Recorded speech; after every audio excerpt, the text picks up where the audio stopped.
ಎಲ್ರಿಗೂ ನಾನು ಇವತ್ತು ಆನಂದ್ ಐಸ್ ಕ್ರೀಮ್ಸ್ಗೆ ಬಂದಿದ್ದೀನಿ. ಕುರುಬರಲ್ಲಿ ಮೇನ್ ರೋಡಲ್ಲಿ ಇದೆ ನೋಡಿ. ನಾನು ಎಲ್ಲ ಫ್ಲೇವರ್ ಅನ್ನು ತಗೊಂಡು ಟೇಸ್ಟ್ ಮಾಡ್ತಾ ಇದ್ದೀನಿ.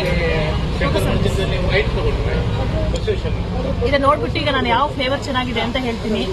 ರಿವ್ಯೂಸ್ ಪ್ರಕಾರ ಇವರ ಎಲ್ಲ ಐಸ್ ಕ್ರೀಮು ಸೂಪರ್ ಬಂತೆ. ಸೊ ಎಲ್ಲದನ್ನು ಟೇಸ್ಟ್ ಮಾಡಿ ಹೋಗೋಣ ಅಂತ ಅನ್ಕೊಂಡಿದ್ದೀನಿ. ನೀವು ಎಲ್ಲರೂ ವಿಸಿಟ್ ಮಾಡಿ. ಒಳ್ಳೆ ಸೀಸನ್ ಸಹ ಐಸ್ ಕ್ರೀಮ್ ತಿನ್ನಲಿಕ್ಕೆ.